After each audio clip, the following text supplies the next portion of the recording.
Hi, I'm Al Fritz. I'm an architect, and I've been working on some new innovations with respect to seniors housing, and I'd like to share them with you today. It's architecture that accommodates the Eden alternative. And we have a client in Calgary at Prince of Peace who has a development called the Harbor, and I'd like to show you what that development looks like. It's basically a donut-shaped building like this, and I do have some plans that show kind of how the building is presently configured. But the vision that we have is to expand the facility. Right now there's great demand on additional suites for designated assisted living or supportive living housing, and so we would like to put it here. It is secured housing, and so I'm going to show you how we plan to expand the facility using the Eden alternative.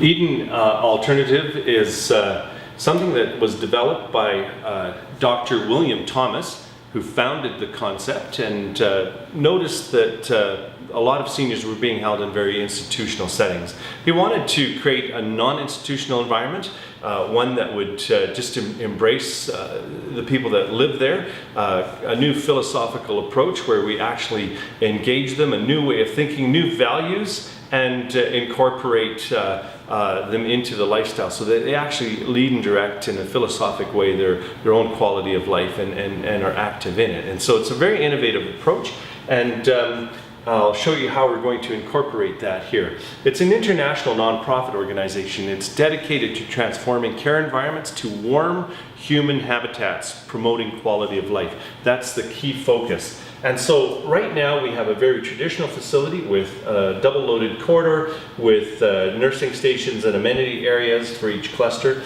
It relates to what's called a cluster concept, but I'd like to show you how we're going to go one step further with it.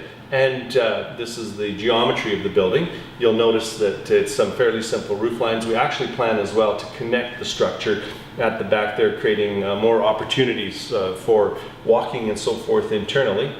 And so let's have a quick look. Again, very conventional layout, a little bit of a higher recreational space here at the entry. This is presently the entry. We're going to abandon that. We're going to take entrance over where we connect the new wings. And then again, these amenity zones.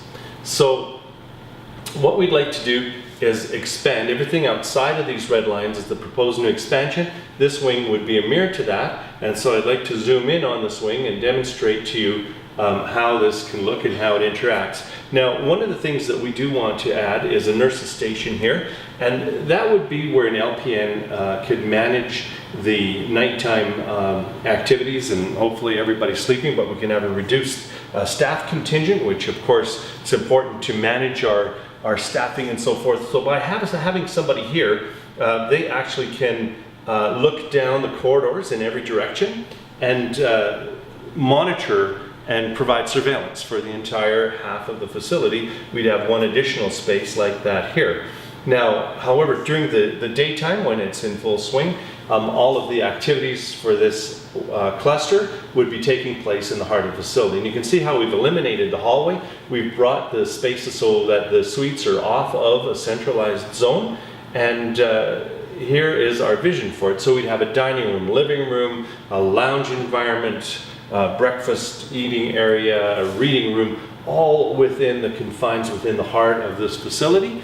And all of the suites off of this environment, an open kitchen. And so the vision is that these people really live in community. They're no longer in this institutional setting. They have access to the outdoors, a contained outdoor environment, but beautiful outdoor environment.